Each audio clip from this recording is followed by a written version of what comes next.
that thumbs up meaning we're live? We are. We're live. There we go. With Dai Henwood. Good morning. Good morning. Hey, thanks for coming in. No worries. It's a stunning day in Dunedin. It is quite a stunning day in Dunedin. Almost too stunning at times, because when you are working in what is basically an office, although we love it, not really prepped for direct sunlight quite so much. So a little bit of work happens. You can see above you. Don't be panicked if anything falls. Oh yeah. An interesting diffuser up there. Yeah, that's exactly right. Do you get a weird sense of guilt when it's a day like this in Dunedin and you're not outside? I always get outside. Yeah. So we're inside right now. But then I also think you're not in this camp, I'm not in this camp, Jace is not in this camp. If you're a 9 to 5 office worker, yeah, no matter where in the world you were, you'd be inside, but you might jump outside for your lunchtime. So if it is a beautiful day, I always make sure I get some of that vitamin D at some stage somehow. I think being from Wellington, I always had that because, Wellington's you can't beat on a good day, yada, yada, yada. Yep. So whenever it wasn't windy and sunny, I get this immense sense of guilt Really? if I was inside. So did you really do anything with that guilt? Did you just go travel outside? Yeah, or did just you go sit, outside and fix it. It wasn't a huge guilt, issue, to be honest. It's nice when you have those guilt feelings that are fairly easily solved by walking out a door. You can fix things, can't you? We had someone visiting us here once who said, speaking of Wellington, that Wellington is the little Melbourne, and Dunedin is the little Wellington. Being from Dunedin, do you feel that at all? Being from Wellington, do you feel that there's some similarities? Yeah, with the vibe on the Aussie comparison. I definitely, having been from Wellington and living in Auckland, sort of half and half of my life. Auckland's definitely the Sydney. Yeah. Like the sort of more brutal commercial thing. I was actually last night. I was in Wellington. My mum was getting a distinguished alumni from Victoria University. Wow, amazing! Which was an amazing achievement. It was a phenomenal event. But we were talking to people about how people sort of look at justice, like Auckland's very much because your mum's was a judge. She still is still a judge, retired judge, but still works as a judge. She's sort of like on call, if you will. How Auckland leans more towards the commercial, just lock them up, mate. They've got to be in jail. Wellington is more about restorative justice. Is that people right? exploring ideas, and because the idea is you don't want people in jail. No. Right? But then from when you have privatised jails, sort of prisoners are consumers in a way. You're self-perpetuating having jail. It's like the idea of a police officer is to put themselves out of work and so forth. Mm-hmm. So it's restorative justice is probably the way I'd believe that it should go. You want people to come out of jail and not reoffend. Well, we want people to be functioning members of society. Yeah. That's best for everyone, including those who want to up the tax take or who want to, commercially succeed, because a successful citizen in the community is going to earn money versus a imprisoned citizen. But I meet a lot of people who probably come from maybe a more self-made, say, tradie, for instance, who owns their own plumbing business or whatever. They're like, I bloody worked hard for my shit, mate. These people should either step up, get a job, or fucking lock them up. They don't see the nuance maybe around the factors that put people in jail. Yeah. That grow people, like whether they're abused in care when they're younger, whether they've just been tossed around from auntie to uncle and all that. It's so funny because, this is just a flow of consciousness conversation thing we do. I've been having this exact conversation over the last 3 days with 3 different people. Yeah. And part of it is you're talking about feeling guilt for not being in the sun. I just had this awakening the other day about I have a pretty cruisy life. Yeah. Not saying everything's sweet as and it's easy, but compared to many, I've got it okay. And then reflecting on when you ask the question, why have I got it okay? That's when you kind of go, fuck, why have I got it okay?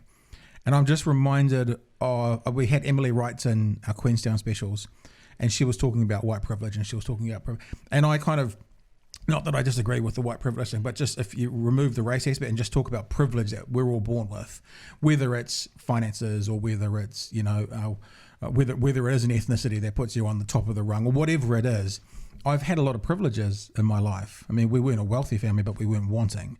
I was able to buy my first house in Auckland because my old man had access to funds that I could borrow off him and then pay back. And it just reminded me of that saying that so many people in life think they've hit a home run, not acknowledging that they've started on third base. Yeah, exactly. Well, a guy at this alumni, he gave a great speech, Rob Campbell.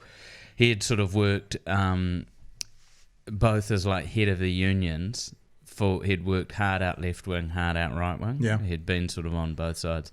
And he was just talking about privilege, that everyone was privileged in that room, and the fact that even just like being born in New Zealand as a New Zealander is a privilege compared to Malawi or Somalia you're starting off beyond the back foot. Of course. Let alone then you add on top of it race, religion, sex.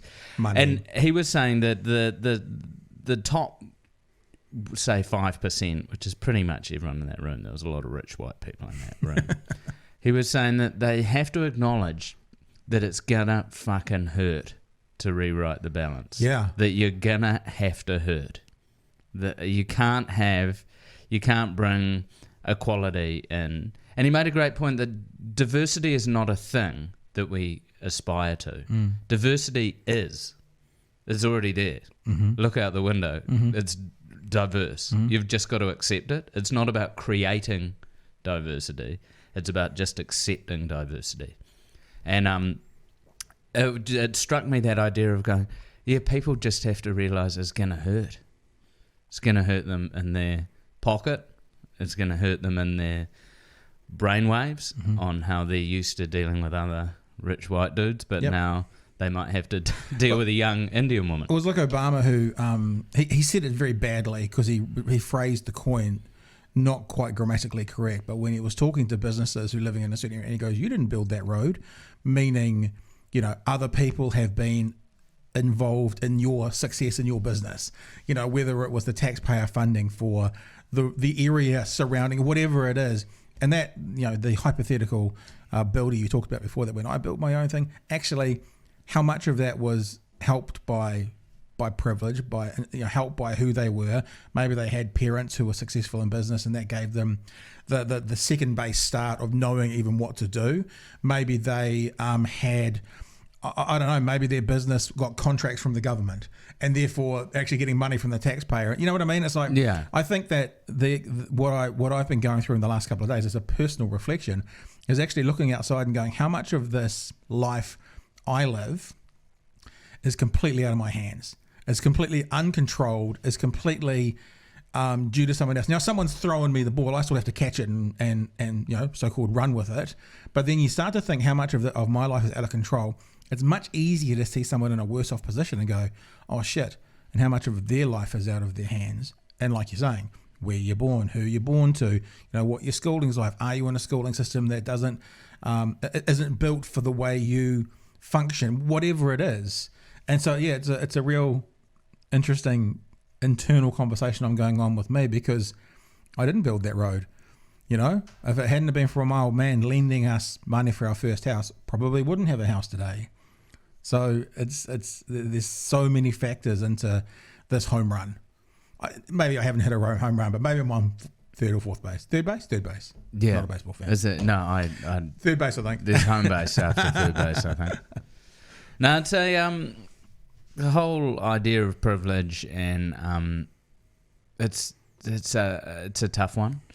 I think, especially when you look at trying to say privilege, diversity, equality, they're all such great aspirations, but they're quite hard because they're not a tangible thing. Like, I don't have a house, I need a house, I've got a house. That's a sort of thing. You can't go, there is no exact road to diversity and equality and all those sort of bits and bobs. Even about the gender pay gap and so forth, how it's not just, it needs to happen, but it's not just about giving women more money. Because the thing is, it's happened more because the way society has gone and men have ended up in the jobs that pay the money, which means there are less qualified women, and like the whole ship has to be flipped over from the get-go. We talked about I know what Jason's brought up. Have you seen this? It's I think it's at a university where they talk about. We'll just play 30 seconds of it, Jace. We'll get the advantage. Explaining privilege for the $100 race. I think we're on mute there, Jace. Yep, there we go. Yep. So there are a bunch of students, we are racing, and he's trying to explain privilege to them. $100 bill. The winner of this race will take this. It's a $100 bill. Before I say go, I'm going to make a couple statements. If those statements apply to you, I want you to take 2 steps forward. So some get a head start. If those statements don't apply to you, I want you to stay right where you're at. Take 2 steps forward if both of your parents are still married. Take 2 steps forward if you grew up with a father figure in the home. Notice it's all the white kids. Yeah. So, you know, this is that's the example of, I mean, it just says privilege, but there's an example of white privilege already. To be honest, I'd still back a couple of those Well, black that's what he dudes said. against I think the telling thing is, I'll jump forwards a bit because I've seen this clip before, and the telling thing about this whole thing is at the end. Well, you just have what was there. So that's spread across. Yeah, they're spread across the whole field now. So I wonder if there's another that visual. Yeah, basically like, I'm not sure. I'm pretty sure it does show it, but the really telling thing is when he says go. You have a look at the guys at the back. I think from memory. Oh, this you is told what me this. happens. I didn't notice that. You He does say at some stage, because if it was a fair foot race, I guarantee you these black guys would smoke all of you guys. So you look at I'm pretty sure I remember this correctly. Like you basically look at the back and they haven't even left. They just give up. They before they even start the race, they just give up. And so, you know, If you didn't learn anything, they you know, that's the thing. And so what you're talking about, like, the thing is, they're a victim of their circumstance, and so they haven't got that head start. if they have to try so hard to get the baseline of what other kids have got, then they don't try. Why work, 80 hours a week to get minimum wage to rent for the rest of my life? Why not just give up and join a gang and get much better money? That's the thing is, or the path goes through easy escapism through drugs, which then leads to crime, which then leads to being in jail, which then doesn't lead to restorative justice, which leads to.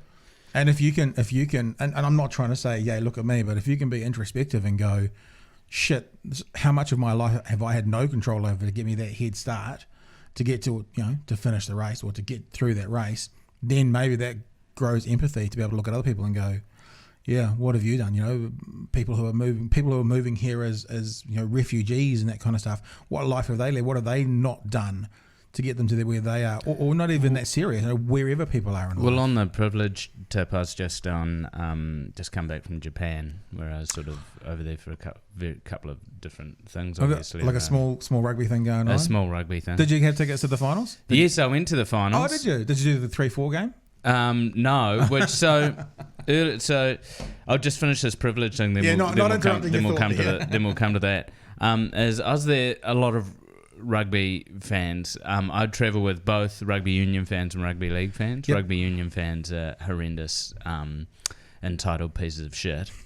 And league fans aren't for some reason. I don't know whether it's league fans are way more blue collar and they save up and they really appreciate every moment, whereas a lot of union fans, I'm fully generalising here, especially to a place like Japan for an expensive World Cup, it really narrows down who's going. Sure. These people are going forward. They're so entitled and privileged and complaining about everything. And I had a conversation to a guy who was just doing the classic loud talk to a Japanese person who couldn't understand it. Right. And then this white guy was stuttering through some Japanese. And after he'd had his interaction, I just went, hey, when you're on the street in Queen Street in Auckland and there is a Vietnamese woman trying to communicate with you, you are her in that situation. Yeah. And think how good her bumbled English actually is compared to how shit your Japanese is. And to me that seems obvious, but to him it was a light bulb moment. Nice. These people are struggling so hard because you're speaking in a language you can't speak, you can't convey any nuance, any of who you are, any abstract thoughts. It's water, please, hand me. And it was nice to see that strike a chord. So he had a moment, and it's like when you sort of say it, and he went, yeah, that's true, and just go, maybe people need, just if that gives him a little bit more patience when someone's trying to ask him, rather than just, I just can't speak English and just sort of walk off. Because in Japan, it's like another guy was telling me a story, he asked directions. This Japanese businessman walked him 40 minutes out of his way to show him where it was, then walked back. I was going to say, because on top of that, and you've just kind of truncated what I needed to say, on top of that, Japanese people are also the politest people in the world. Yeah. So that guy on question might go, I can't fucking understand you, and walk off, whereas the person in Japan, I'm sure, would do everything they could to try and help. As drawing pictures. Yeah. And I think the sort of the ugly side of Westerners maybe gets accentuated because Japan's such a polite, respectful place. So the English and the New Zealanders really let their countries down. Really? They're pretty boorish people. The English were worse. Heard that about the English before, but yeah, the thing is they're not very good winners. Like that's good they lost the final then. Yes. Well, so we're over there. My father passed away earlier this year. He was Welsh. The ideal fairy tale was going to be All Blacks Wales final. For me, it was All Blacks Ireland. Same reason. Yeah. So got there. I had tickets to the final, not to the 3-4 game. We went to a pub to watch it. Right. 30 English guys stood in a circle round our table and sung Swing Low and Fuck the All Blacks for the whole game. And it was just like, you won. Yeah. You're playing in the final tomorrow. No sort of thing of like, and we had that. We were in that zone of, look, man, you guys smashed us. Yeah, you deserve to win. You played so well. Yeah. You smashed us. There's no call. There's no food poisoning. There's no dodgy gold watch from the ref. It was just like, you smashed us. Yeah. And then we're at the final. I was sitting between the South African fans and the English fans. South Africa scored their first try. The English fans start throwing full pints of beer into the South African. Now, I don't know if you have met many massive South African drunk rugby fans, but they quite enjoy fighting. I spend a fair bit of time on Auckland's North Shore. Yes. So they turn around, they start going up their seats, the English start coming down, and then these poor, immaculately dressed Japanese police with whistles trying to stand between them. And luckily they all realised that the game was more important than them getting thrown out of the stadium. But it was just, for me, sometimes this thing with sport, I want to question whether people enjoy sport. Like, sometimes I'm watching and going, why are you even doing this to yourself? It's filling you with anger and hate and violence. You're not, I don't, because I've always had a theory, being a Warriors fan, that the All Blacks need to lose more. Yeah. Right? Like, Is that mostly so you'd feel a bit better, or? Yeah. Well, I mean, I'm conditioned to losing, so it's like, oh yeah, we lost, we tried, and then you talk to these All Blacks fans, who they're talking, they didn't bloody try out there, mate. I mean, oh, they did try. They tried really hard and they prepared really hard, but they just lost.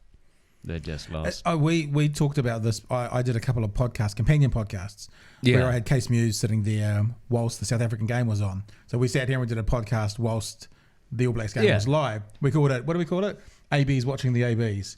And then we were lucky enough to have Josh Ioane come in for a game as well, and so we did that again. They're two great people. Yeah, it was pretty good fun actually. And I remember saying to Case, whilst I was leaning back actually, because he's a fairly phenomenally large man, that statistically speaking, it's unlikely that we're going to win this one. Yeah. Just because if you said 3 cycles ago, will the All Blacks win 3 in a row? Everyone would go, no, of course not. That's not how it works. No.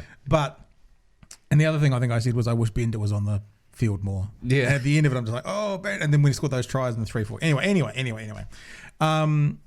But yeah, there is this attitude that they're never going to win. But it's like, And we were saying in that podcast, it's like one mistake. Not that it happened this time, but one referee's call, especially with the yellow cards that were handing out. Yeah. One thing is all it takes. The All Blacks have beaten England by less than 5 points the last 4 out of 5 times. Like one thing, and it's over. And statistically speaking, it's probably more likely that that one thing will happen than won't at some stage in the process. Yeah. And it did. And like, I remember when we lost in France, what was that, 07, I think? Oh, that was the chaotic one where we lost in the quarters, was it? Yeah.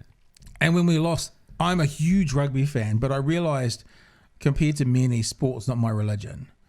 And it happened exactly the same with the English. I was like a bit frustrated during the game because you could see mistakes and stuff. I was like, oh, during the game. But then the game was over and it was like, oh, well, it's a game. And also, England played better. They deserve to win. I've never seen the All Blacks get out-muscled Yeah. to the degree England did that. They just... So who I was talking to, John Kirwan, actually, of all people, over Sir John Kirwan. I'd never met him before, and he was a lovely gentleman. He was saying that the English team flew over a guy from Christchurch to play Richie Mo'unga for the week in their training. A guy who had trained with Richie Mo'unga, who knew him backwards and played like... Because their sole game plan was to isolate him and smash him. Yeah. And, he had no space. He was always by himself. Yep. And it was like they just prepared. And as many people have said, they played their final against us. That's what happens. It happens in the NRL all the time. Whoever goes into the grand final and plays that real grudge match where they just beat the shit out of each other, they struggle to back up. Well, is that guy from Christchurch now considered a national traitor? Is he going to have to be hired? I don't think he's come back. Out of all the cities, I wouldn't go back to Christchurch. Well, when I saw Jamie Joseph talking about we've spent 2 years focusing on the game against Ireland. They beat Ireland. That's when I went, England, New Zealand. And Eddie Jones kind of confirmed that they'd spent a couple of years lining up for this game. And then you saw it the following week because they kind of had nothing. That they lined up for that one game, and obviously the lesson, not that I can tell England what to do, but the lesson for them from that is you can't, same for Japan and Ireland, you can't go into a World Cup focusing your whole strategy on winning one game. No, and then South Africa went, let's do what England did to New Zealand. And they did that. No, the vibe, to be honest, the vibe after the final was good. Yeah. Mainly, I think, because everyone was supporting South Africa. Is that what happened? Everyone except the fans were supporting. If you'd told me I was be cheering for South Africa at a rugby game, I would have been... I mean, my wife's English. I've got... Oh, wow. She's a Kiwi, but she came over here when she was 7. Her roots are English. A lot of my roots are English. Mm-hmm. Like, I did the ancestry thing. All right. And it just came back going, you couldn't be more fucking white. To be honest, they may as well have sent me that sentence. When you get, sure, I must have a bit of whatever, bit of something in there. Sub-Saharan somewhere. It's like you've got 1% maybe from Spain. Yeah. But because the Spanish Armada crashed in Wales. Yeah. Which is why the Welsh are all dark, like Catherine Zeta-Jones, who my uncle claims he has a double bed in a garage, but that's another situation. In Swansea. So I went, surely by default I support England over South Africa. But then it was like, it means so much to the South Africa. I was a little bit torn. I didn't feel like I had a horse in the game because I thought if England wins, then they're still only New Zealand that has 3 World Cups. If South Africa wins, who was a team I would lean more towards because it's like Southern Hemisphere, then they've got 3 World Cups as well. And so I was a little bit like, selfishly as a All Blacks fan, which should I want? But I kind of didn't come away with a horse in the game. But I have to be honest. You talking about the English fans seem to be reflected in the English players. That whole controversy about them kind of ripping off their medals and not wanting to wear them.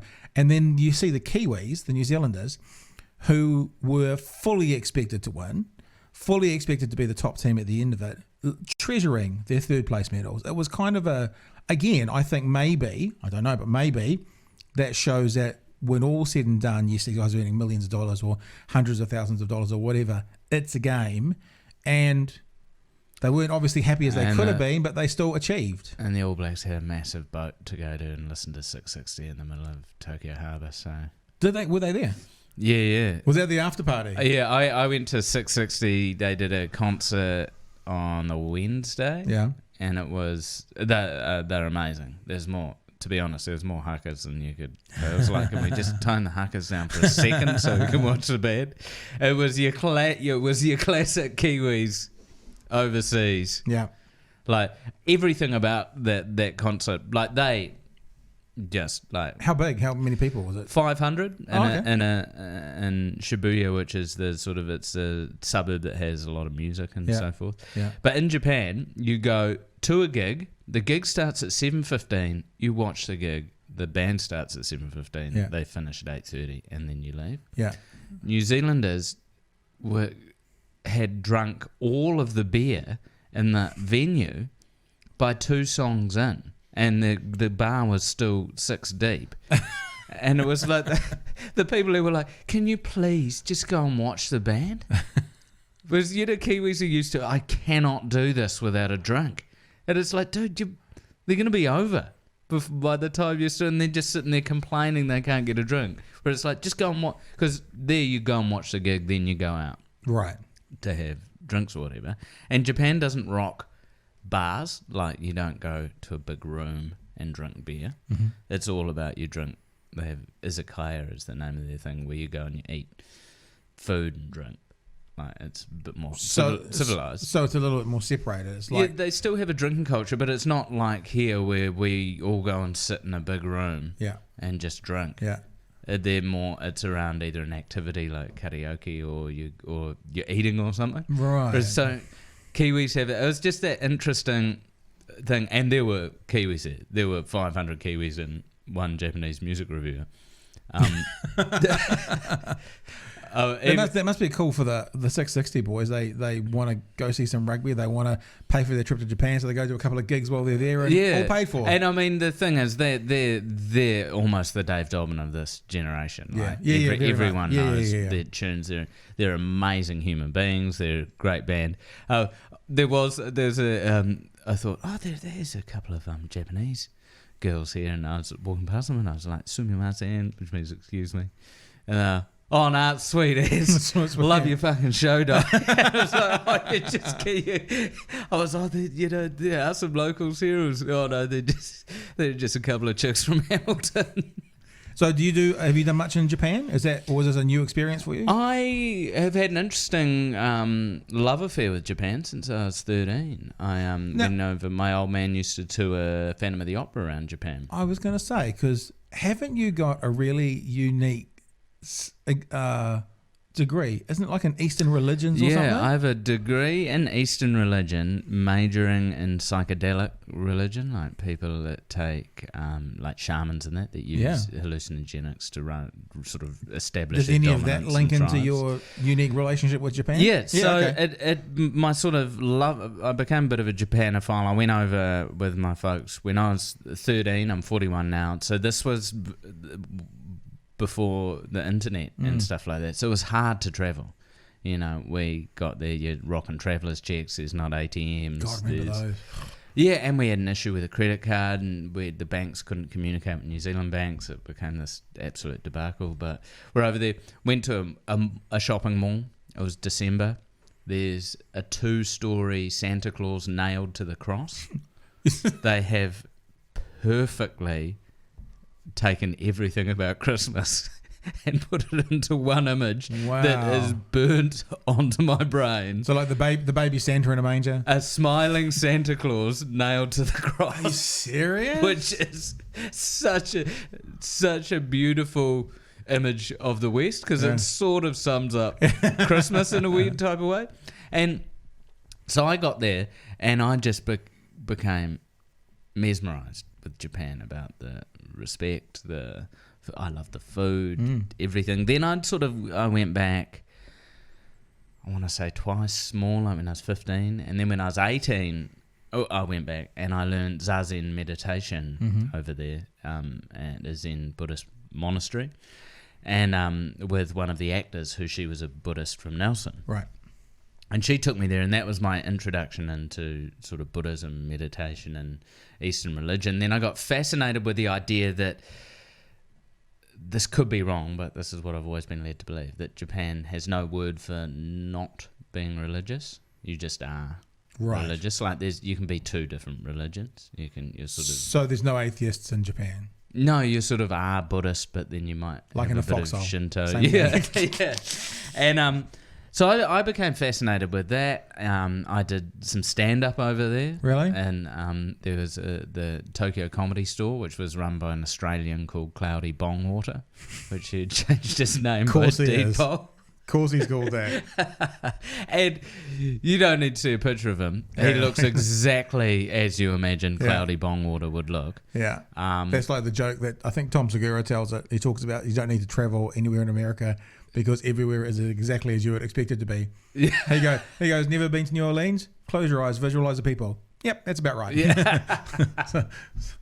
And so I did stand up there, which was a real trip. And then when I came back, I got fascinated with why do people believe, and why does every culture have a religion? Why are there these huge parallels between them? Why, if you're born in America, are you likely to be Christian? Why, if you're born in Norway, the Viking gods could be more your thing. Yeah, and then you're either Hindu or Muslim or Buddhist, and they all have, if you were just to bullet point all the religions, they have huge crossovers. Yeah. Are you talking about like the Joseph Campbell sort of hero of a thousand faces type thing? Is that what you mean? Like how there's always the same.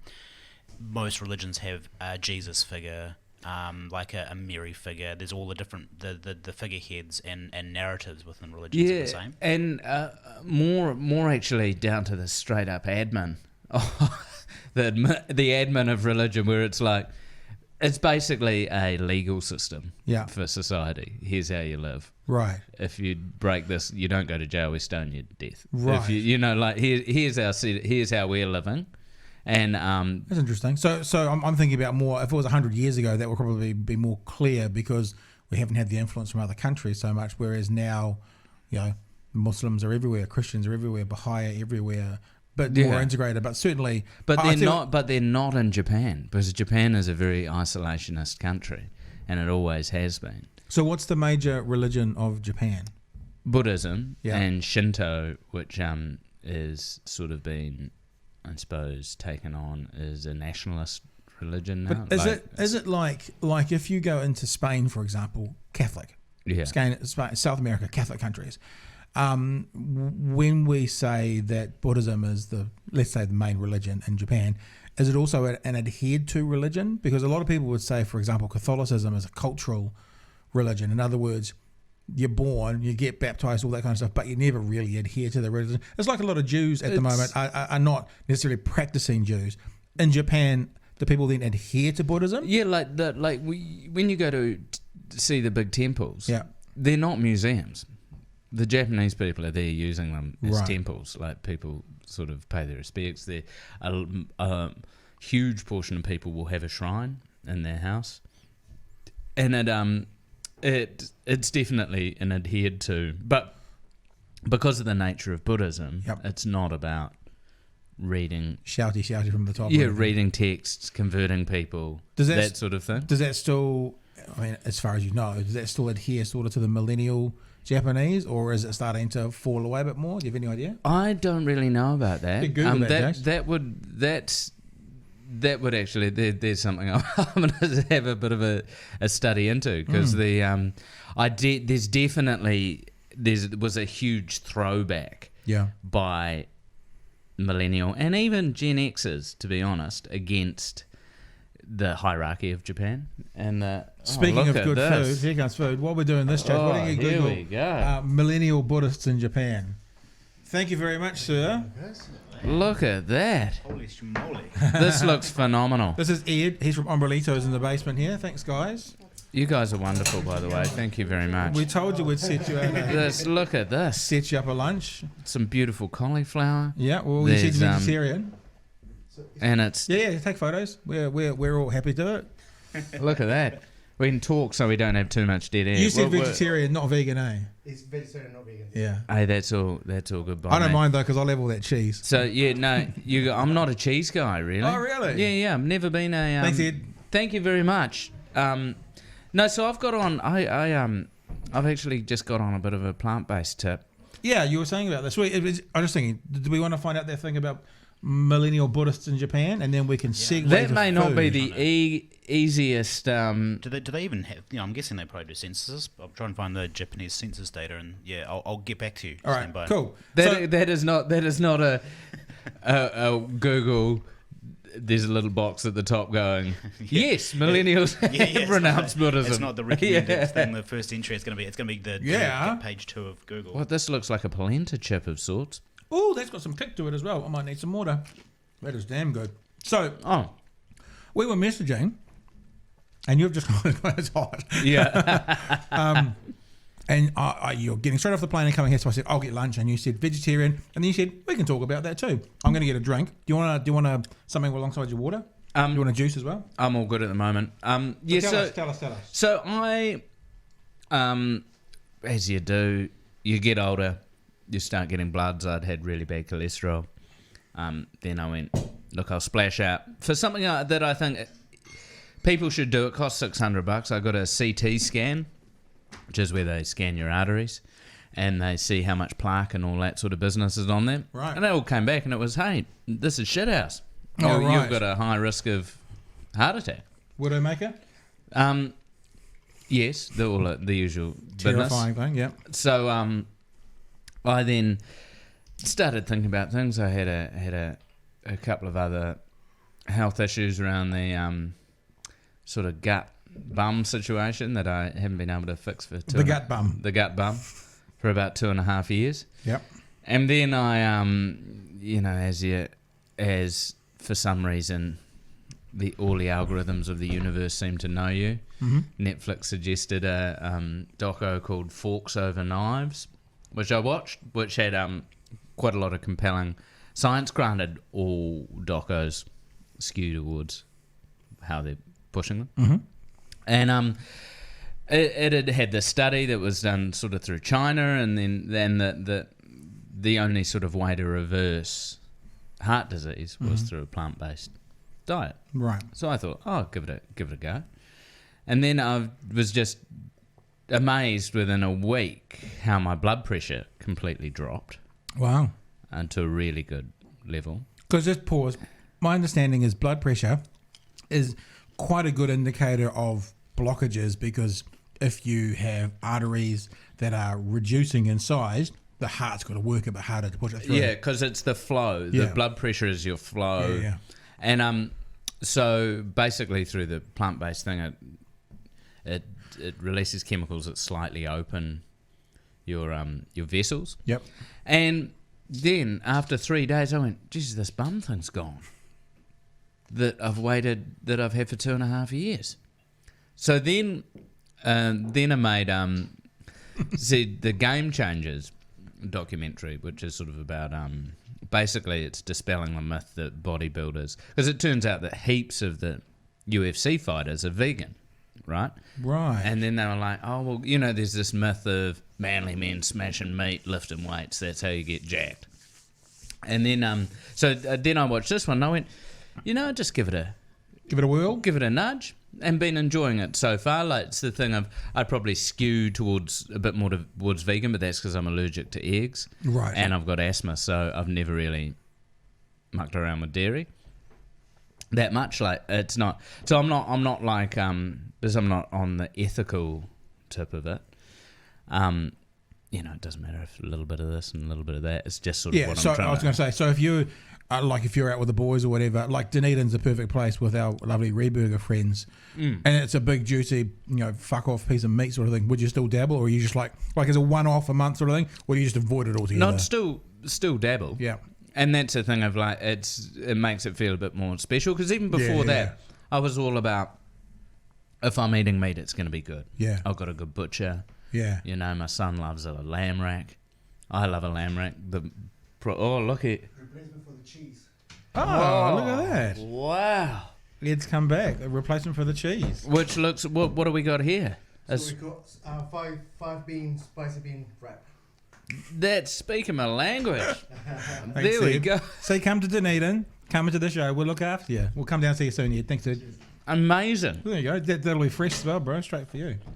Meanwhile, But I've always- a little Jason waits. Well, you can't get up. Put it on the... Jace has to put it on the wide shot. Come and help yourself, bro. You know how it's rolled. Just to jump in without segueing, I did manage to find some data. It's not conclusive, but it looks like overall religion in Japan is going down. Okay. Slowly. Which is a worldwide trend. Yeah. Weirdly, and this will probably just be Western influence, Christianity is going up, whereas everything else is basically plateauing or going down. So it's just Western influence, Christianity is going up, and overall religion is going down. Christians, eh? Bloody Christians. Bloody Christians. Trying to sell their message to the world of hope and They're a salvation. tense bunch. I love a tiny gherkin as well. Delicious. That just feels like some kind of sequence.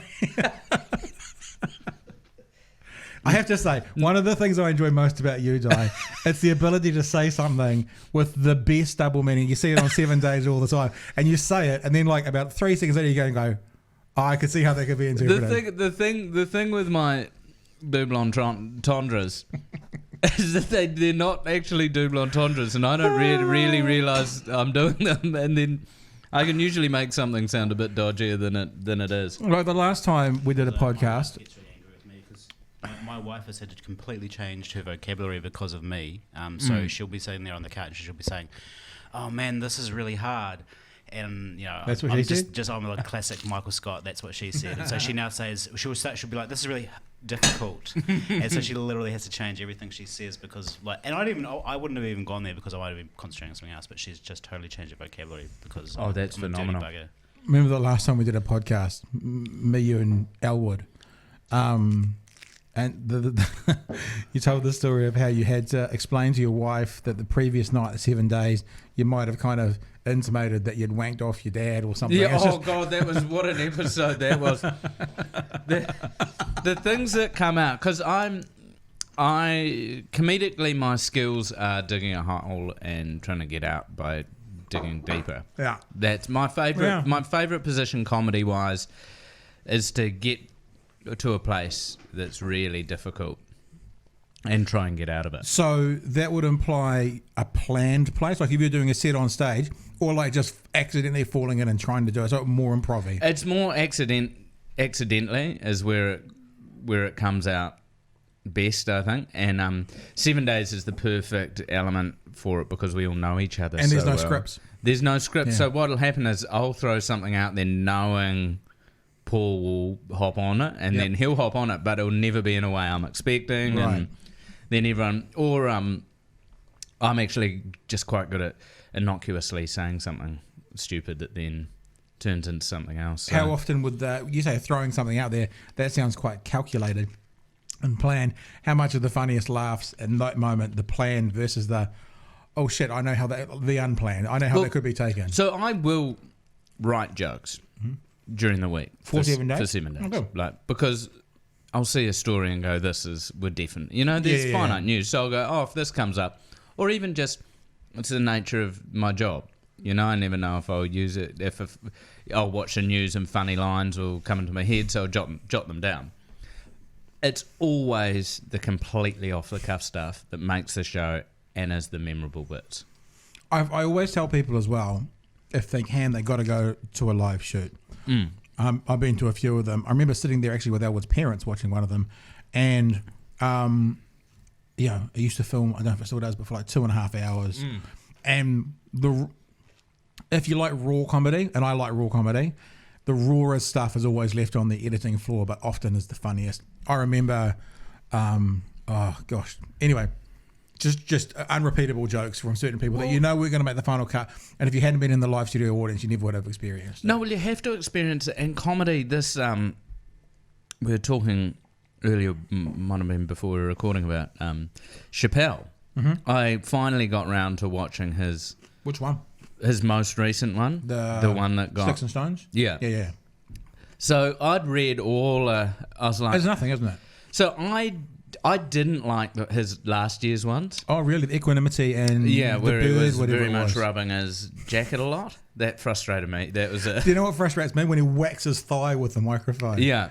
So I just didn't enjoy those ones. Then I read all this and I was like, oh, he's just trolling trans people. Mm-hmm. He's doing this. There's the N-word, where he says use the F word for gay people and that.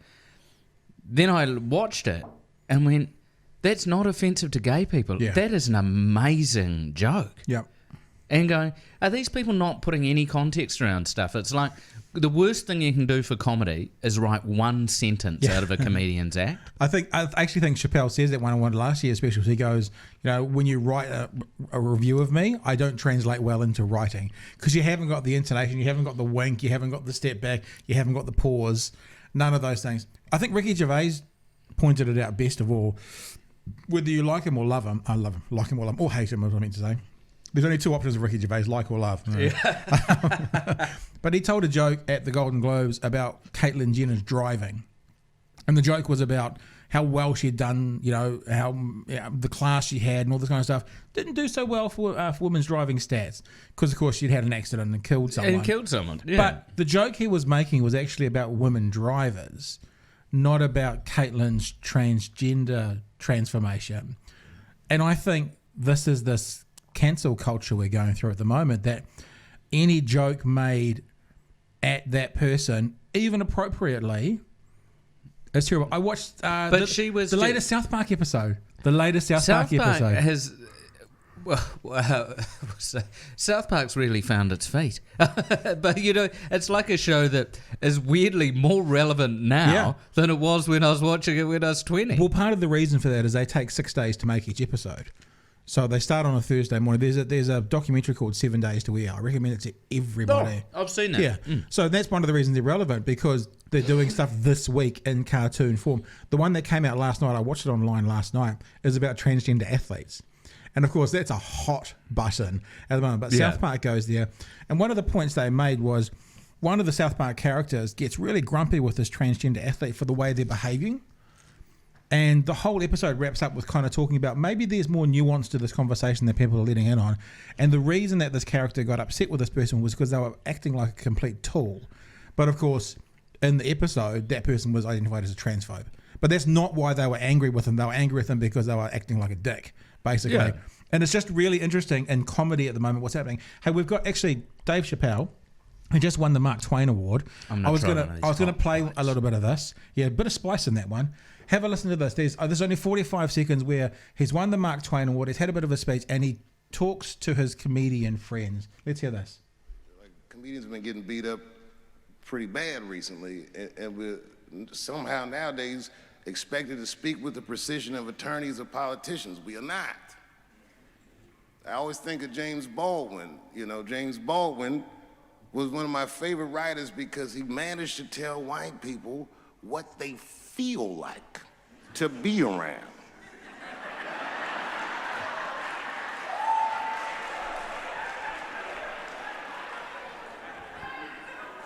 So I ain't gonna hang up my gloves yet. I think I got one more special in me. So to quote Baldwin, God gave Noah the rainbow sign.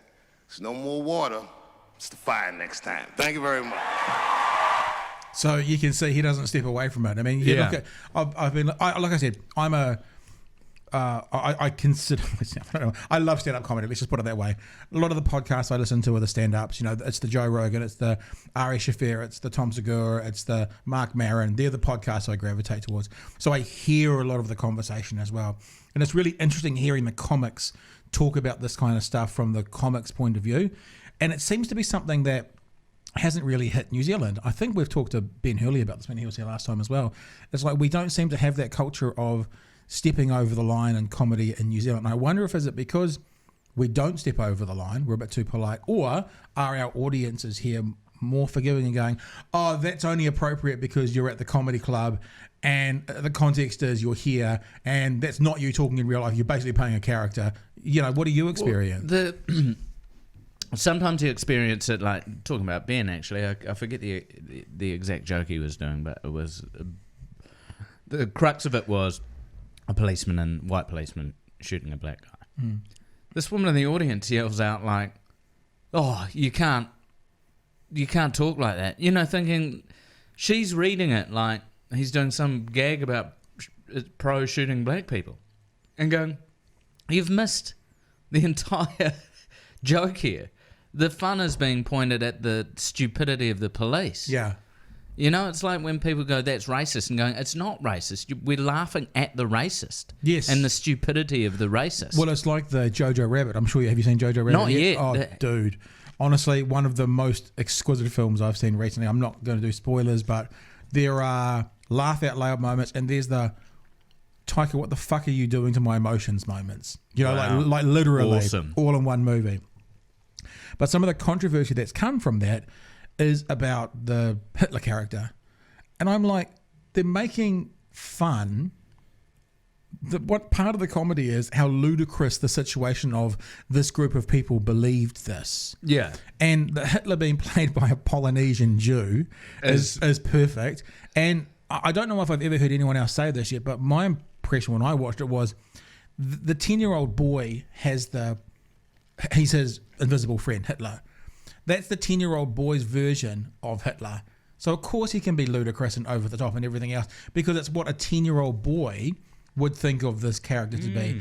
But the point is, everything about it, Stephen Merchant's a 6'7"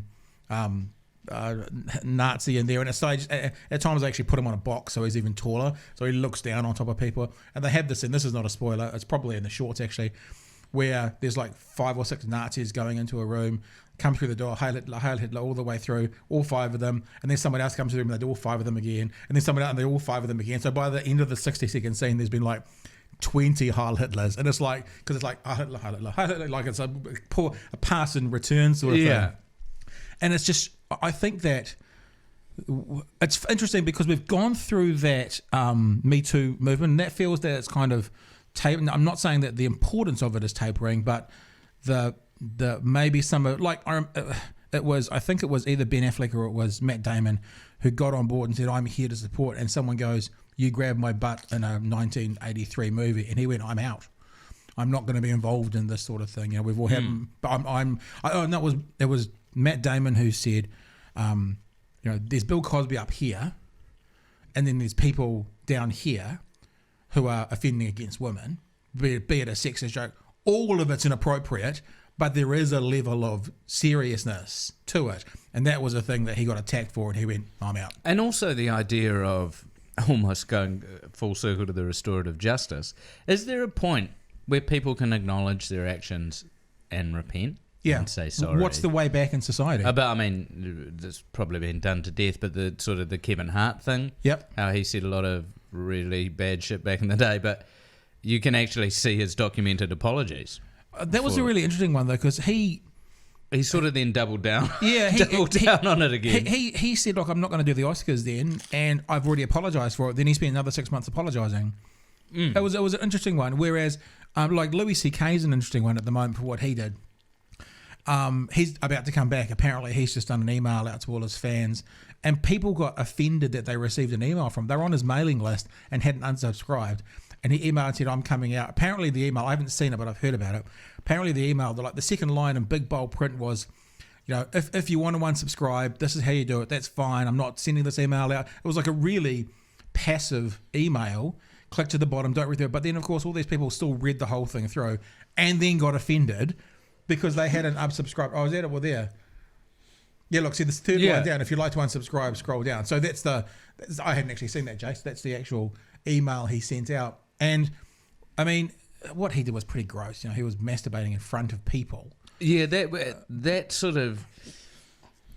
This is not belittling anyone who was in that situation, but I felt that his offending seemed to be on a deep mental health level from his point of view. Like that thing of waking off into pot plants and like waking off on the phone while he was talking to people. Yeah. And that, it's that thing of how how much do you have to pay the piper? Yeah, is he, and this is the restorative justice or the redemption, is he allowed to come back and be a functioning member of society and of the community that is the comedy guys anymore? Or is he now done that, been caught, quote unquote caught, and now is a cast for the rest of eternity, get out of our face? Heard the parallel of talking about someone who was destroying someone on Twitter for mild sexual abuse, but then fighting to have a guy released from jail who'd like raped 8 people and was trying to get them rehabilitated and stuff. And it's like, do you not see the sort of juxtaposition here of this is an actual criminal who's done this? Yeah. And I mean, it's just, this is what happens when everyone's got a voice. Well, the other thing, and I was watching a clip with the comedy guy, with Bill Burr this morning, just popped up in my feed, where he was talking about Mel Gibson being interviewed by a guy, and Mel Gibson called the guy an arsehole because he brought up all his, drunken escapades 4 or 5 years ago. And I thought while I was watching that, and basically Mel Gibson's position was, dude, this was 4 years ago. I've been on my, he didn't use these words, but he basically, I've been on my apology tour. I've been out of the limelight for a long time. I've moved on, probably you should as well. And then as he's turning on the mic off, you hear Gibson walk away from the camera going, asshole. But the thing that I thought then, like Gibson has it publicly said in interviews, when the interviewer says, that's pretty anti-Semitic, isn't it? He's gone, yep, it was, and I'm embarrassed it came out of my mouth. So he's really mea culpa, Yeah. But I just thought when I was watching that one clip, and this might be the introspection thing I'm going through at the moment, I thought, fuck, if every person out there publicised the worst thing they've ever done, how many of us would be able to point the bone? That could be Mel Gibson's worst thing he's ever done, Louis C.K.'s worst thing he's ever done. If we all publicised the worst thing we've ever done, we'd probably all be cancelled. The worst shit I've ever done has always been filmed and put on television. Honestly, I did 2 shows, Roll or Die and Insert Video Here. Yep. I did some of the On most C4, heinous shit of my life on those shows. You look back on those and go, why the fuck did I do that? Yeah, it was quite a weird, dark but happy time for me. I had quite an alcohol issue then, which I suppose I still wrestle with. Yep. But having a being married and having kids, sort of that that overtook it. Right. So you have a new addiction. It's children. Yeah, it's children, and also the want to be a good father and be there. And when you say the worst things you've done, like what? Oh, just the shit I've said. Right. Oh, right. The interviews I've done with people. Thank God this happened just before the internet. But then I look back on it, and I do go, it's fucking funny. And it actually can't, like, my thing is I would pretty much defend anything I've ever said because I know my moral compass. Yeah. I'm not racist. I'm not homophobic. Mm-hmm. I may have over the years said quips that have come out that way. Something I'm becoming more worried about in terms of a thing I'm trying to address is that casual racism that might not come out of my mouth, but by condoning it or having a giggle because someone said something. Where it's that awkward situation where you go, if I pull this guy up on being racist, this is going to make a massive situation here. But they need to be pulled up. So you're concerned about letting it slide versus... letting it slide and sort of becoming is that condoning it? Yeah, becoming an accomplice because I'm standing there and not doing anything. Yeah. Not that I'm like guffawing at their jokes. But the downside of being a comedian is people come up to you in bars and they tell you one of 2 jokes. A racist joke or 3 jokes. Sexist Racist, joke, sexist or homophobic. Right. Like there's no... For some reason, that's just the go-to. They think this person's a comedian. I've got to come in as hot as possible. My A game out. I've got to get it out.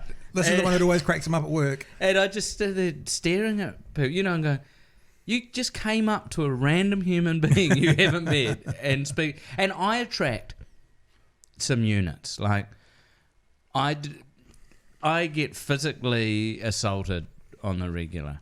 by people like in Japan. I was hosting a gig. I left the gig being pulled out in a headlock. Well, a guy whacked me on the head and his mates took photos and he said, "You love it, you 7 Sharp cunt." Wow. So he got the whole show name wrong. And he was a fan. He liked my comedy. Yeah. But I struggle a bit with the thing of like, that's so demeaning. Yeah. And no one else gets it. I don't know whether it's because I'm small. I was going to say, does your size maybe contribute? I can't imagine ego being bent over like that at 9'2", whatever. And it is. people come up like, a woman grab my cheeks, and it's just quite weird. Do you ever go, "Hey, no"? Oh no, because if I go no, well I do. Yeah. If I go, it's the thing of like, be careful what you wish for with fame and so forth. Like with selfies, I get frustrated with them because for a lot of people, it's just a passing trophy. Yeah. It's not because they actually want to. I'd rather have a chat with someone. Well, ironically, going back to comedians, look, it might have been Jerry Seinfeld having a conversation amongst other comedians. See, they don't do selfies. Yeah. And they say, "Put the phone down. Let's tell me about yourself." Yeah, I think Jerry. Was it Seinfeld? Jerry Seinfeld has said that on Comedians in Cars. He's literally said, "No, put the phone away. Let's sit down and have a." You know, he's much more interested in finding out about the person rather than the trophy. Look, I met Jerry Seinfeld all over Instagram. I had a woman come up while I was changing my baby when my youngest was a baby at St Luke's Mall in Auckland, and said, "Can I get a selfie?" And I'm changing my baby, and she just bent down and took a selfie. And it's the thing of going, if you actually liked me and had respect for me, you wouldn't do that. So, but then also New Zealand gets the too good TV guy, eh?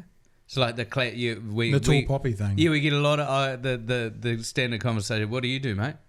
Oh, I do a TV on a TV show. All right, mate. I don't have a TV. You know, it's like I don't care, mate. I don't care. You just asked me what I did. What about, not that I get this anymore? Oh, maybe a little bit with the podcast, but certainly in radio. Oh, sorry, I've never listened. It's like, and it's I've never walked into your dentist office and watched you work. Yeah, and the thing is like, it's always with a hit. It's hey mate, yeah, saw your bloody show. You're pretty shit. Nah, you're all right, mate. You're all right. It's the classic Kiwi backhand. That bloody Paul Ego, he's a piece of shit. Nah, he's all right, mate. He's all right. It's that classic sort of backhand where it's like, so what do we? You're being positive, but you've got this like epic passive aggressiveness it's that coming out culture. Yeah, it's the real year where it's like, I don't want to fully commit. Yeah, I don't want to blow up your ego too much. Yeah. But I just want to let you know that I know that you know that I know that you're a bit of all right. Yeah, it's like people come up, like in Japan I got a lot, was people come up and go, "Oh, my wife wants me to get a photo with you." I don't fucking know why. It's like, well, I'm really cool not to have a photo. Yeah. Yeah, so it's like, well, we're both doing something we don't want to do now. But obviously in New Zealand, I think I put on our Facebook page, I'm like one of the most viewed people, highest profile, sort of in that world of comedy and stuff. Probably nowhere in New Zealand you can go without being recognised. Do you get a break anywhere? Like when you go, do you purposely go to Fiji to a resort for a week, a year? Or like, for instance, if I want to go to a big concert, I'll go to Australia, like, and go and see the Sydney concert of it, or something like that. Just because, being a smaller dude, so I've developed massive agoraphobia from getting to a level of fame in New Zealand, because I came through as really pissed guy on the street interviewing people just run up and rip in, and so I developed this agoraphobia around crowds. I start getting very anxious. I never had it, and it's amplified at concerts or so forth, because it's like the sort of moths to a flame. If one person gets a selfie, it's, hey, it's that guy. Weirdly, in Japan, heaps of people got selfies thinking I was Rhys Darby. Oh, really? Like, I took 4 selfies. The ginger? And I went, out of all of the comics, Rhys and I are very different on many levels. Like, I wouldn't... So what are they doing? They're going, I know you. New Zealander, comedy, New Zealand... Rhys Darby is... Yeah, they're must just, be. Got to be. Because they don't know any other names. He must be names. their first point of reference or whatever. And I mean, it's part and parcel of the job. It's that thing of feels a bit disingenuous complaining about it because. But then I like had a postie who she would take photos of trees in my front yard and go, "This is Dai Henwood's front yard." Oh fuck no! Now put them on Instagram. And that's is that a phone call to the post office going, "Hey, I would prefer this not to happen, please"? Yeah, that's like that's inappropriate. Yeah. You know. So, yeah, totally. But then, like where I live in Avondale, what I love is I've been there long enough that the homeless people know me. They've come up and had their chat. Yeah. So now it's just more like, "G'day, mate." Yeah. You know, so they've sort of got over that, and they're protective. Oh, nice. So like a guy was giving me shit, and then just, "Hey, just leave him alone, mate." Yeah. And one of the headhunters came up and he goes, "Hey, bro, I know where you live, man." Well, that's good. That's a lovely opener. Yeah. And he goes, "Just want to say, I just got out doing 10 spot to 10 years, and timed with 7 days. We watch you every week in prison, Oh, nice. and you've got a lot of friends in there, man. So you just Just leave your front door unlocked. You'll be fine. Don't worry if anyone gives you shit, mate. I'll look after you. You come find me." And then I was going, "Oh, it's been jailed 10 years. Well, you don't serve 10 years for..." Yeah. It's not parking tickets. That's not for smoking a few joints. But the thing is, it was like, wow, that's awesome, you know. And I'm doing the selfies and the interaction. It comes from a positive place. Yeah. This is where I go, what about if you say, for better use of a term, a Hoskins, Mm-hmm. who you've got? I like it how you say for better use, like there's some betterment in that name. So. No, and then I was going, is he a plural or a singular? Is it a Hoskins? Someone who's a very polarizing person, right? Where you have You're everybody's mate. you have your lovers or your haters, Yeah. right? Whereas he's So yeah, people look at me. That's why they come up. They think of me as your mate. Yep. And so when my kids are there, they just see positive interactions, albeit if it's full on, it's positive. But then what happens if people are coming up just with vitriol at you because of the completely unintelligent trollish shit you write in the paper or something, or you just sort of become a weird shill. I wonder The if weird it's... thing is too would be that because he's polarizing, he doesn't know until they speak whether they're coming to say, "Oh, I love that piece in the paper," or "I'm going to smash you in for what you said in the paper." Yeah. Yeah, he's just standing there in his distressed Ed Hardy jeans, wondering what's going to happen.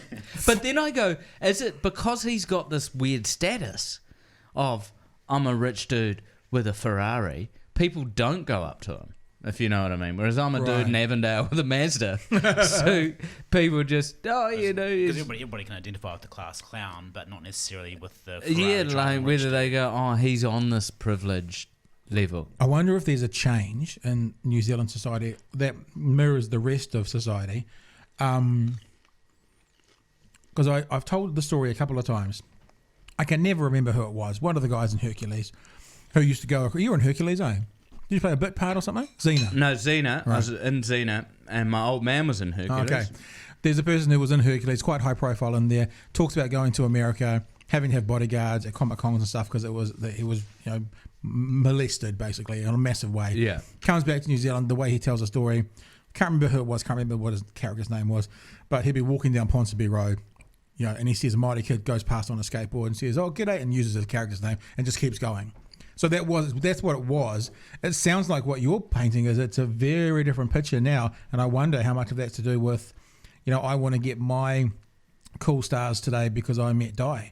Yeah, and that's so. I wonder if we are changing. We're not quite that same. Give the Instagram posts basically. Yeah, and we're not that same chilled out relationship No, that's sort of what we used to pride ourselves on. Of a big celebrity could come and just cruise around and they go, like, I remember all your not Elijah Taylor, he's a rugby league player, Elijah Wood. Yeah.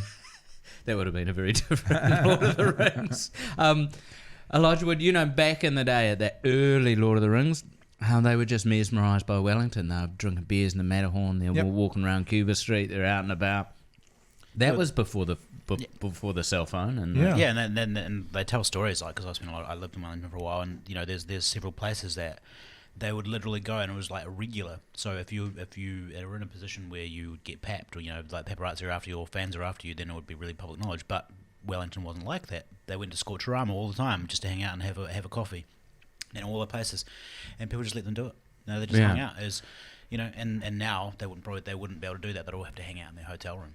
Well, we've got a story to tell, and we won't say who it was, and we won't say where it was. But me and Jace had a conversation with someone in Queenstown over the weekend about one of the highest profile people in the world in the entertainment industry coming to Queenstown, staying at a certain place, and they got the worst room in the hotel on purpose so they couldn't be papped from out in the middle of Lake Wakatipu. Yeah. And so they're not on a balcony looking over They shut down the whole floor. They shut down an elevator for them. And all I could think was, what a fucking horrible life to live, that you come to this most gorgeous place in the world and you don't even get to sit on the deck at night with a wine looking out towards the Remarkables. But I guess multiply your situation by, let's say, respectfully, 10,000.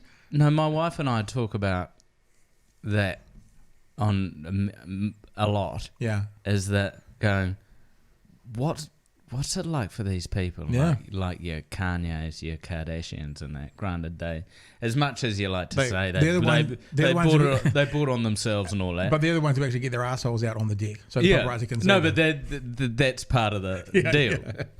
But the thing is going, then you're living in a gated community. Mm-hmm. You're going in a motorcade. Someone's going into Starbucks for you.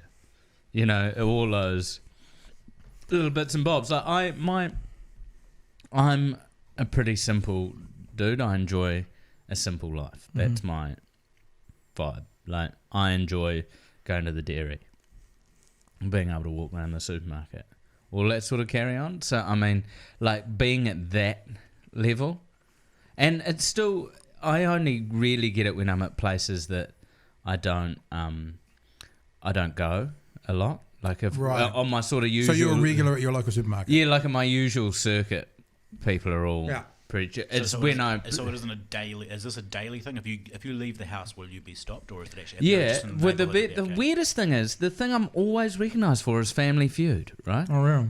Which struck this chord. I don't know whether it was just the time it was on, Kiwis being on TV... The bow tie. So I get... And it's been... now the thing I get yelled at me most is Family Guy. Which Family I went, Guy. I'll take that. Nice. Hey, it's bloody Family Guy. And I'll take that.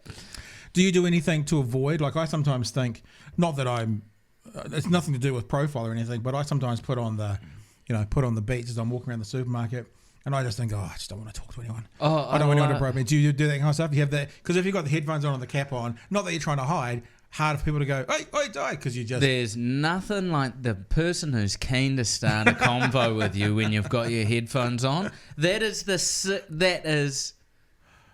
situation. You can see I've made a choice not to participate. It's the international symbol for don't fuck talk off. to me. Yeah. It's like, even if you're not... It's worldwide knowledge that even if you're not listening to anything, if you want to be in an office space, now we're all open plan and you don't have cubicles and it's like, put the headphones on. It's like, leave me alone. Because my big loves are like meditation and like quietness and stillness. I just like sitting without any phone, just sort of look into distance. If a book recommendation actually by Ryan Holiday called "Stillness is the Key." Right. He sort of comes from a background of the Stoics and Stoicism and sort of, which is very much like the Buddhists in that, just sort of about doing your thing and being quiet and not trying to multitask and all that sort of carry on. So I get quite affronted when I go out and people are just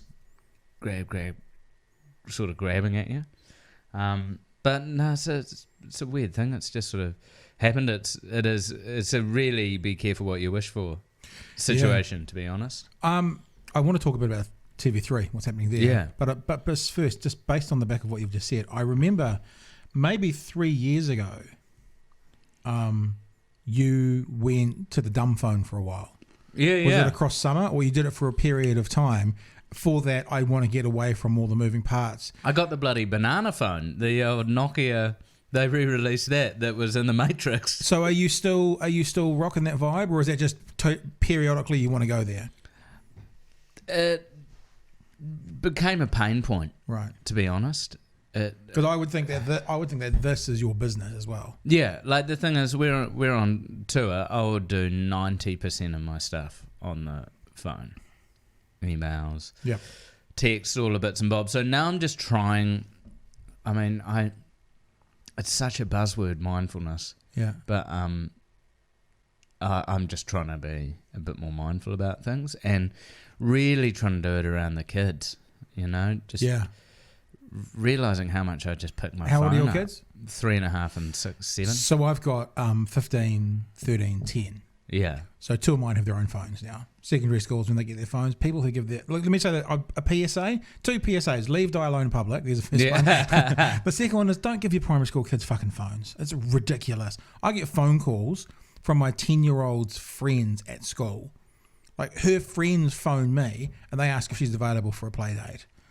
I'm just like, no. I will speak to your parents to organise a play date with a primary school child.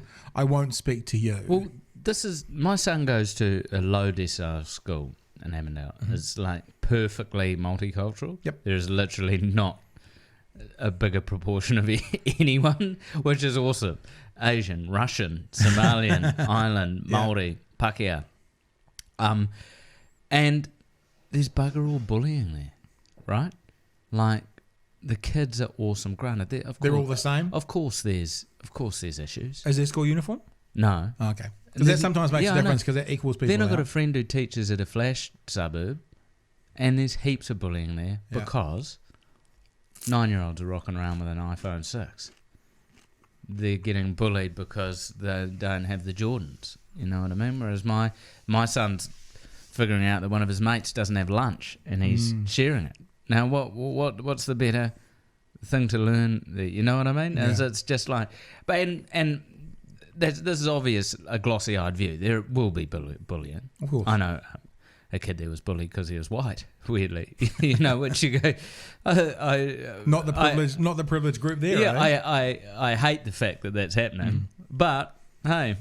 Payback's a bitch. Yeah, to be honest, it was on the cards. So you got a great saying of my mum's actually. You've got to be part of the statistics, and that's what I was thinking around. I've had a shit year this year on a personal front. Like before my dad passed away, my wife was in the hospital with meningitis. So it's just been, you know, you have those years where things just fucking punch you a bit. And then Mum was like, "Yeah, I know, but we've got to be part of the statistics." It doesn't just happen to other people. I like that, and I'm reminded of something I used to often talk to my talkback callers about back in the day. You know, especially I was on ZB, which was full of rednecks and you know, white 60-year-old nagging people. As I would always point out to them, you're part of a minority. They'd be like, "What?" I said, "Well, do you own a dog?" "Yes." "Okay, so what if laws and legislation was made against dog owners? You're part of a minority. You know, in other words, you are a statistic. You're part of a group." So when they'd go off on some, you know, ethnic group, you always try and bring it back. And maybe it's the introspection thing again, always try and bring it back to, but flip this 5 degrees, and now we're not talking about immigrants, we're talking about dog owners. What if it happens then? Or if we're talking about pool owners, or if we're talking about, you know, people with no children, or whatever it is, you are part of a minority. If you can get that on board as well, then the empathy can come. But it's like when people are going off on ethnic groups saying, "Oh, look, this person, mate," and go, "This bloody Vietnamese family, mate," and go, "Mate, they would be out of their depth in Vietnam." Totally. Do you know why? Because they've been brought up in New Zealand, and they've been in fucking New Zealand for 50 years. They'd have no idea where to go in Vietnam. They're not, you know, this thing of identifying as a group doesn't immediately make, right, you know, land in Vietnam and you're set up. You're a New Zealander. You're a product of where you live. I'm embarrassed because I've forgotten his name. New Zealand comedian, Asian ancestry. Young or... Wore glasses for a while, then got LASIK surgery. Raybon Khan? Raybon Khan. Yeah. Sorry, Raybon. That name just slipped my head. He does that beautifully. He said in some of his stand-up routines, he was given the accountant's award at school. He got like first in accountant, and he never took the course. So he got given it. And the other thing he used to say was people used to tell him to go home, go back to where he come from. And he goes, I don't want to go back to Masterton. It's like, so it's brilliant. It's a true point and so true. And not just that. I mean, I thought where you were going to go is flip it the other way. Let's put that, Pakeha Kiwi family into Vietnam. See how well you do as the minority or as the person trying to grow. If it is a immigrant, and you probably do pretty well if you're there for 40 years. Yeah, maybe. Well, the other thing I used to say to people, which I still hold on to, is people are like, oh, if they could just integrate to society, if they could just become part of society. And I always would say to people, so when did you last ask one of your neighbours who was an immigrant around for dinner? Because if we hold the door shut and say, fucking, you should be a part of this, but we don't actually open it for them, then they can't be a part of it. So that would always be the challenge. It's like you should be out there bringing them into society, not standing on the outskirts wishing it's going to happen magically. It is harder than you think. I like to think of myself as inclusive, and I've had mates of various cultures and that, but then I looked around and went, actually, most of my friends are white. And then come to Dunedin, bro. Like, go to my son, for a bit of time, my son loves an ethnic friend. He seems to be drawn to non-white people. Right. So then we'll go play dates and so forth. And then I go around and I find it confronting, right? Going into a completely different structure. This is socialised different. They bring their whole family round, where white people live by themselves in little boxes. So it's like, shit, now I'm dealing with like 17 cats here. It's that thing of, and it is confronting. I'm not saying it's bad, I'm just saying it's confronting. Because it's like, this is a different, and then go, wow. It's not your norm. No, because now I'm going, you do actually have to make an effort. And it will be confronting, and it will be different. Yep. Because the food's different, their way of socialising is different. To be honest, it's usually a better system of raising a kid, because that a lot of other cultures outside of the West fall into it takes a tribe to raise a child. Yeah. So Indian, Māori, Pacific Island, they have lots of whānau around that are looking after kids. Yep. There's a huge crew of people. Completely agree. And then you go around there, and my kids love it. There's so many cats and cousins, and and we turn up there from our picket fence and 2.4 kids and no other support structures, and kind of go, hey, this would be nice. Where it did get a bit awkward, he's an amazing car detailer, right? So then people came round and I'm standing there drinking a coffee while he cleans my car, and then it's like, oh God, I'm like the awkward white guy. I'm that guy. I'm that guy. Go, no, he really wants to do it. He just started. Man, no, it's wicked, eh? It's that idea of, we talked with Daryl Lovegrove the other day about Hobson's pledge, that racist pile of shit that Don Brash is involved with, but. And part of that thing is, can't we all just be one people? And again, the challenge that I would throw out to people who say that is, okay, how about you go be like them? Like if the objective is just to be one people, which is impossible, and it's a stupid thing to say, but let's just follow it down. Rather than them, what they're really saying is, you need to be like me. But you could be like them, and you'd still be one people, but no one chooses that path. No, one people, but it's like, wouldn't it be easier if we're all just one religion of Christianity? It's that. And this is the issue that we've suddenly hit. Yeah. Between the internet, travel, is globalization. And it's thrown a massive fucking spanner in the works. I was actually thinking about all the arranged marriage stuff that's sort of coming out. And we're like, where do you fall on that? Because you go, I don't agree with forcing people to get married, forcing people to have sex. Your dad decides who you marry, and so forth. I don't agree with that. But then can I say I don't respect your culture, which is their culture? Is it, you do get into murky territory here. There's obviously arranged marriages at work. Right? But then... Well, the stats are apparently about the same. Did you know that? Wow. Yeah, about the same. Wow, but that might just be an oppressed culture not allowing the divorce as opposed to for anyway. Yeah, and then this got me thinking because I watched there was a GIF on Reddit which was this guy punched his wife out while they were getting married in an arranged marriage. Whilst like at the ceremony. Yeah, like so they like they I don't know what culture it was. It looks more along a sort of Russian line. I was gonna say, so they don't step on the glass like the Israelis do. They just punch the bride. It was like they were feeding each other, right? Like giving each other a bite of cake. Right. She sort of goes and then pulls it away like as a little joke, and then he just smacks her. Like it's horrendous. But you know, it's horrendous. Say, let's not Google that one. No, don't. It's horrendous, but it was something that I actually needed to see to remind me of go, fuck, sometimes you have to sometimes be confronted with things like domestic violence to remind you how shit this is. And then you could see through the whole woman's body language that this is not a one-off. Yeah. You know, that if he's doing that shit at a wedding. But then it got me thinking, it just sent me these feelings of rage about arranged marriage, like going, how can this shit be allowed? It's another thing of privilege of men telling women how it fucking goes. But then weirdly, it's men telling men as well, because I've got a friend who had an arranged marriage and went horrendously. And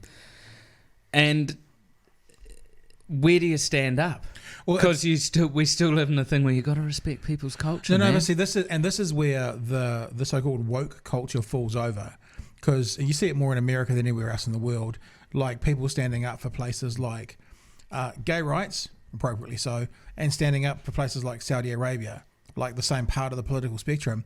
Yet they won't acknowledge that in Saudi Arabia they do horrific things to gay people. And it's when you can't have that, coming back to South Park on the latest episode, you don't... Siri. You don't seem to be able to get that nuance to go, I can respect your culture. And this, I think, comes back to the cancel culture almost full circle. I respect your culture. I disagree with this portion of it. We live in an all or nothing culture right now. But that's the thing is... like, for instance, Joe Rogan and Bill Burr are great people for me, right? Right, okay. I enjoy them, but I don't agree with a lot of shit both of them say. Yeah. But I'll listen to them and enjoy them. But I go, no, I don't agree with that. That's not me. Yep. That doesn't mean I can't listen to Bill Burr because he said two things I didn't agree with. Yeah. They actually made me think. And that's what I learned most from going to university. It's awesome to listen to people. I loved lecturers that would provoke you. Yeah. I loved lecturers that would throw things out. And so you actually had to go, hold on, and you had to defend your position so you could make a cohesive argument. Totally. It's not just, shut up, you're wrong, shut up, don't say those things at me. And that's unfortunately what seems to be happening in some aspects of, especially again in America, in university life at the moment. They're trying to shut down conversation. There's a woman coming to New Zealand, Megan Murphy. Oh, yeah. We're bringing her down. She's going to have a conversation with us down here. Now, whether that's a good thing or a bad thing, I've been challenged by some people that I shouldn't be having her on. Fair enough, I take that on board. But I want to have the conversation. I want to go, why do you believe what you believe? And we had Emily Wrights last weekend, and she is completely the polar opposite that you could possibly get. And Emily actually challenged me off mic, off camera, and said, well, would you have a neo-Nazi on? And I was like,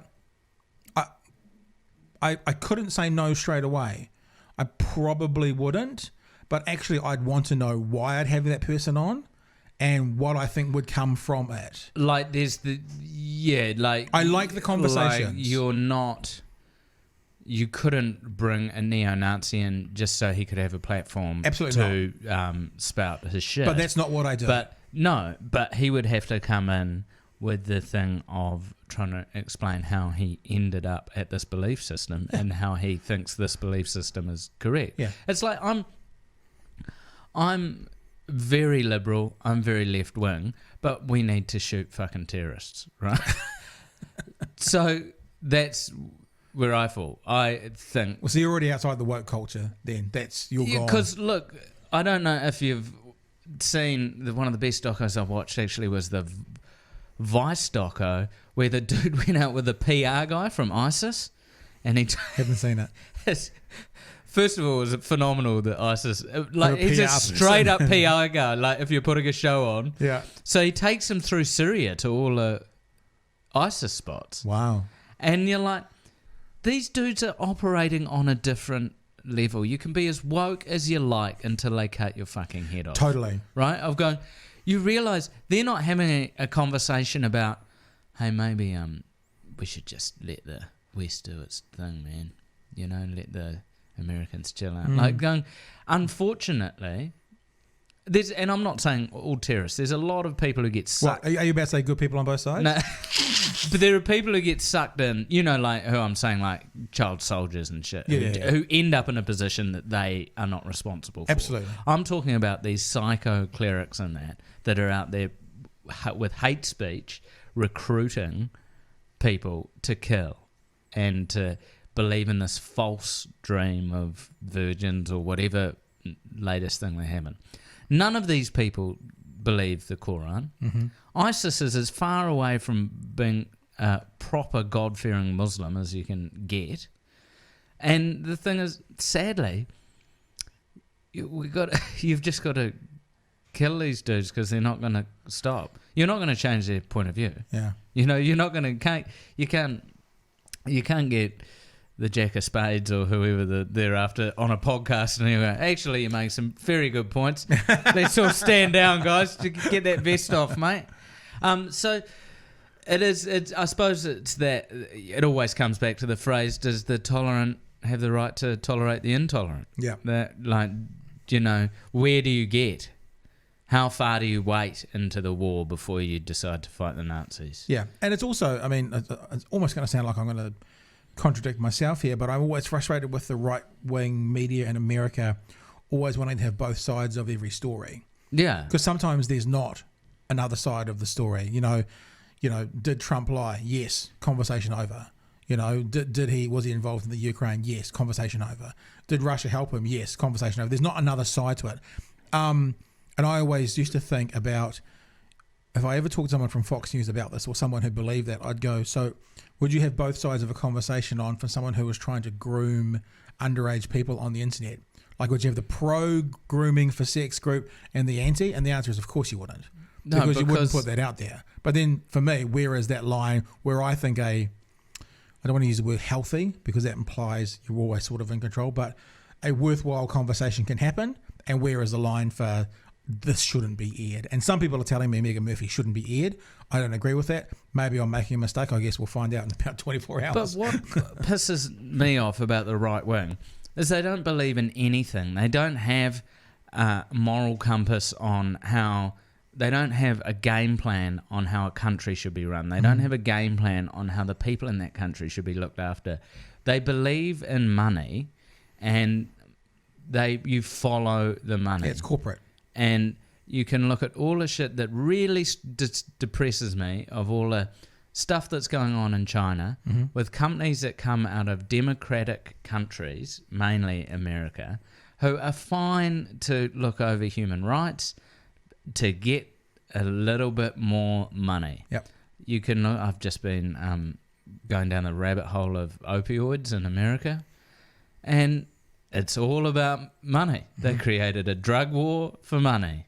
They create it's money. They don't care. Whereas the left wing's trying to figure out how to make healthcare work, how to do all this, how to do that. The right wing is just about, can my company make more money now than it did last year? This bizarre situation of stock markets where it's like these companies have to have infinite growth. Bringing it back to Japan in a way, I'm going to a bar in Japan. Mate takes me there. It's like a jazz bar set up in the 50s. Oh, cool. Run by this guy. He just sits there. People drink whiskey highballs. He talks about each record, puts it on. 13 people fit in the bar. Wow. The cool. owner died. One of the customers took the thing over. Opens it 5 nights a week, right? This has no scale. Yeah. You know? There's no franchise He's model not going there. on an IPO. This is about love and craft and doing something. It's not about, right, we need donuts, right? How can we make donuts, and how can we sell to Krispy Kreme? Then how can we then... What's our exit strategy? Then we're out. Yeah. Now what are we doing? We're doing pretzels. How can we sell... You know, it's that thing of like going... It's not about... Hey man, I really love donuts and I want to make this place that's going to become an awesome little bit in the community where people of like minds can come along. And this is a complete jump, but how's this for a coincidence? I'm in another bar, a coffee shop in Japan. It's called Lion. It's 100-year-old classical music place. Right. You walk in, you sit down at these little tables, and they play classical music. Great place to read. It's in the middle of the red light district, but it's just this old wooden building. I'm sitting there, I'm reading this book about SAS dudes wasting terrorists. That's sort of I love those trashy books. The guy is doing a dead drop at Lion Cafe in Shibuya that I'm fucking sitting in.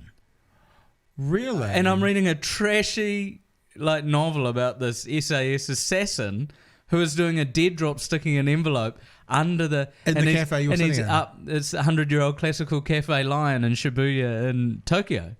And then he's up the stairs, and I found the table. And that is the first time in my life I've had one of the, those real, nothing was telegraphed in this book. Yeah. Nothing sent me there. Those pure coincidence moments. Wow. Hey, I know we said we're going to Oh, wrap yeah. up. Oh, shit. Gosh. I gotta razzle off. At 1... I'm doing a new dance in this show tonight, so I need to go and do some sound checking. Very quickly. Yeah. TV3. Yes. What's the... you guys have been reduced significantly. It would seem that 7 Days is one of their most successful shows. Yeah. What's the insight? How do you find out that TV3 might be going bye-bye? I don't know. We're in an extremely fluid place right now where I have no solid information, except that we were reduced from 30 eps down to 12 eps. I mean, it's all been in the paper. We had our funding returned to New Zealand On Air. So TV3 gave funding back to New Zealand On Air because they'd been funded for 30? Yeah. Wow. But it was a quid pro quo situation where I think they go dollar for dollar. Mm-hmm. So they still had to spend. This is before the sale. Yeah. So I was in Fiji, got a call. I thought it was sort of some Dancing with the Stars stuff, because that's going ahead. And then it was, it was one of those calls where it's like, well, if I had to write down a lot of options on what was going to happen, this was not. Yeah. Mainly because for me, we're cheap, we rate. So I don't see why that we sort of. I mean, there's this whole argument going on about TVNZ and 3 not being able to compete properly because TVNZ don't have to return a dividend, so they can just post their $70 million losses and so forth. I'm not really into arguing about that. That's a whole nother kettle of fish. Actually, just to push back on Jesse Mulligan, ironically, who then gets the paycheck from the government on RNZ, which I think was the weirdest thing about the whole thing, saying they can't compete with TVNZ. Well, he's working on a station that ZB can't compete with. I don't think there's a leg to stand on with that argument because they're a public broadcaster. It's like people in the UK, Channel 4 in the UK doesn't go, fucking BBC can't compete with them. I just think it is what it is. That's my thing. It is what it is. Yeah. And I think restructuring it might fuck it up completely. Maybe. But then you never know. And so that was a big surprise, us being cut back. Does that impact you? Do you kind of go, shit, 18 episodes, that's my bottom dollar, that's X, Y, Z? Well, it impacts me a lot. There's a difference between taking a few out and taking... 18 out of 30 is a chunk. No, taking 18 away. And it also becomes a worry because, more of the production team, that's actually a full year's work, is now a little, and because we'll probably go to air more around the election, there's almost a year between episodes. Right, yeah. So that was a shock. I can't really understand it, except unless they were sharpening the ledger so much. Well, it seems that they were. But then the thing is, then yourself, I think separating from MediaWorks is a godsend for 3. Getting away from being owned by finance companies out of North America is a godsend. Yeah. I draw parallels with the Warriors. The Warriors have been owned. No one who's owned the Warriors wants to invest in it. I feel 3 is in a point where it needs to be invested in to make money. So it needs a media company. My pick is it will be one of the Aussie ones, 10 or 7, potentially Sky. 7 does Project, eh? So it'd be interesting if 10. I think, is it 7 does Project? Yeah, I think 7 does Project. So I actually look at it as a real positive. But the flip side of that is I think they might have shot their load a bit early because 7 Days is an asset, right? Yeah. There's probably Dancing with the Stars, 7 Days, the Project, and the Block are probably the assets in terms of their rating and advertising. Yep. Then